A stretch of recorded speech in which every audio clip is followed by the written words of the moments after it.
토론은 일단 뭐 그렇게 진행을 좀 해보도록 하겠습니다.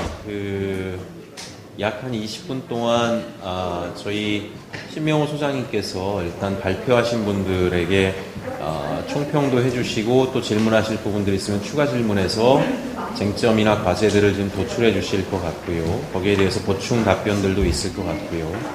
그 다음에 또 여러분들이 참가하는 토론들도 되게 의미 있을 것 같아서 남은 시간이 이제 한 20분 진행하고 나면 한 15분 정도 시간이 될 텐데 그 시간 동안은 객석에서 여러분들이 자유롭게 질의해 주시고 또 같이 토론하는 시간들을 좀 가져봤으면 하고요. 그렇게 대략 시간 안배를 하는 것으로 하고 토론 일체에 대한 진행을 올해 요번에 신명호 소장님께서 진행해 주시는 것으로 그렇게 좀 부탁을 드리겠습니다. 소장님.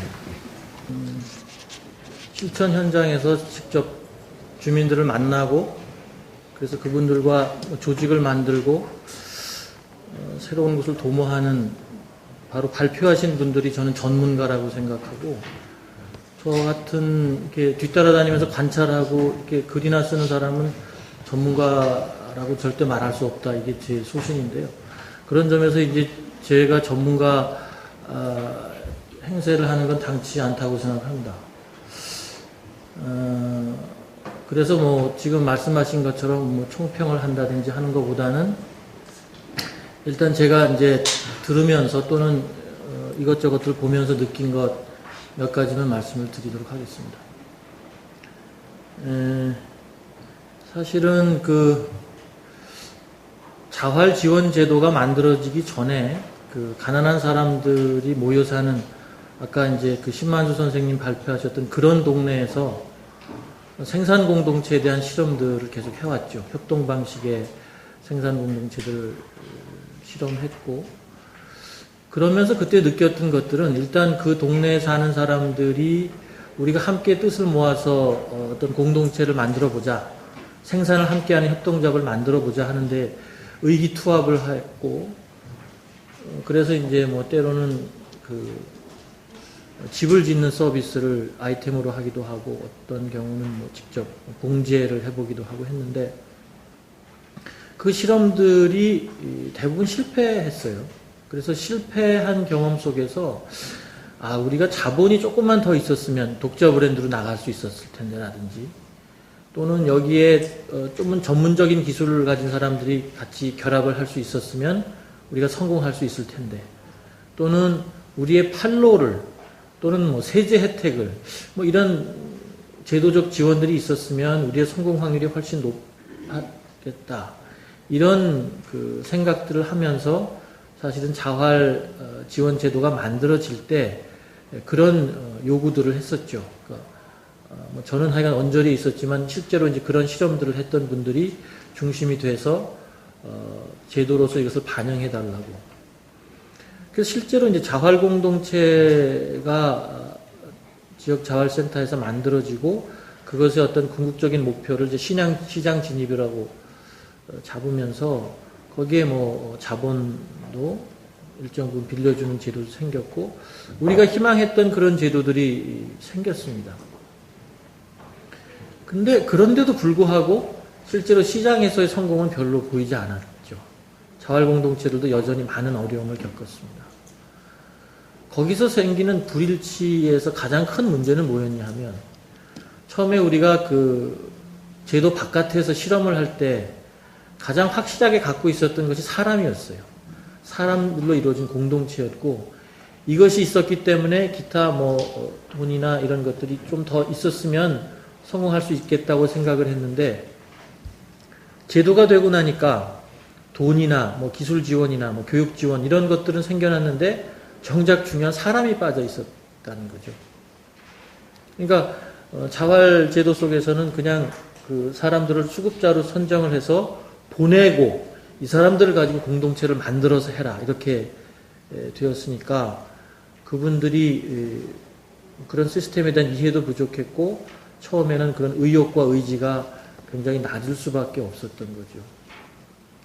그런 경험을 통해서 제일 이제 강하게 느끼게 되는 것이 가장 중요한 것이 역시 사람이구나 하는 것인데요.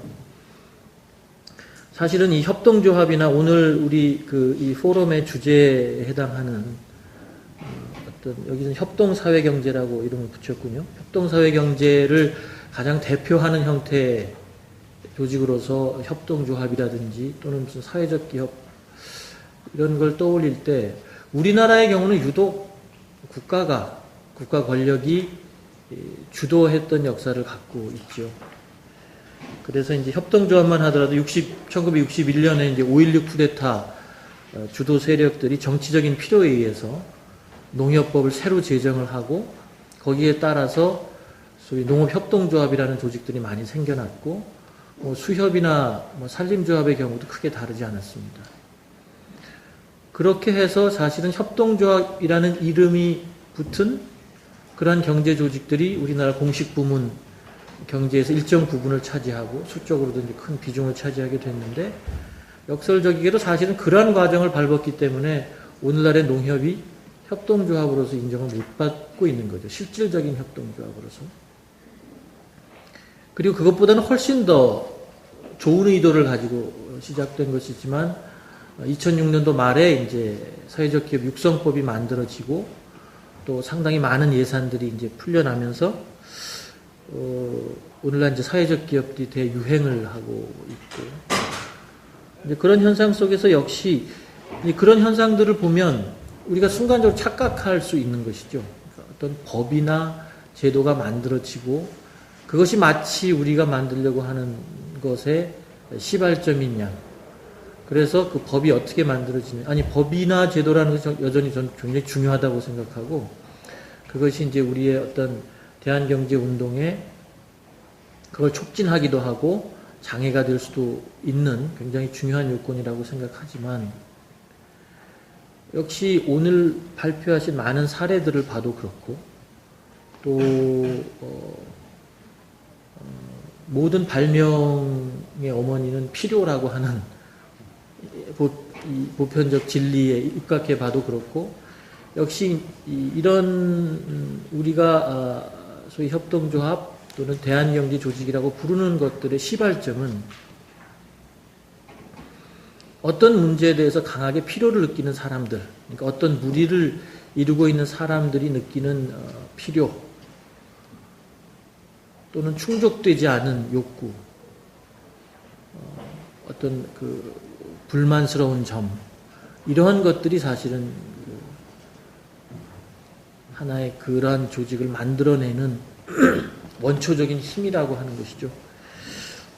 그리고 실제로 우리가 생각하듯이 그러한 것들이 성공하느냐 실패하느냐 하는 결정 요인도 사실은 법과 제도가 아니라 그 필요에 공감하고 있는 한 무리의 사람들, 우리가 공동체라고 부르는 그 사람들이 어떠하냐에 달려있는 것 같습니다. 그래서 그 점을 다시 한번 상기할 필요가 있다는 생각이 들고요.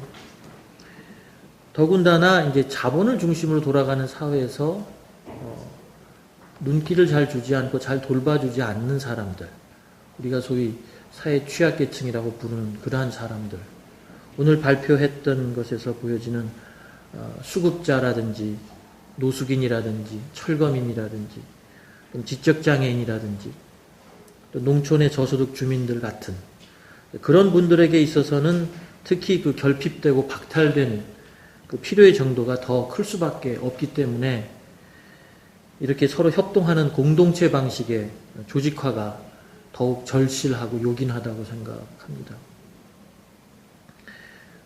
이제 그러할 때 이제 중요한 것은 우리 아까 사례에서 봤듯이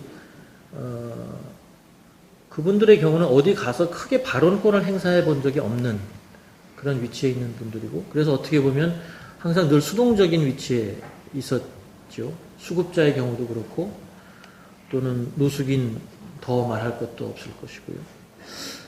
이제 그러한 분들이 사실은 주체가 된다라고 하는 것은 이론상으로는 상당히 아름답지만 실제로 그거를 현실적인 조직 속에서 실현해내는 데는 여러 가지 또 어려움이 있는 것 같습니다.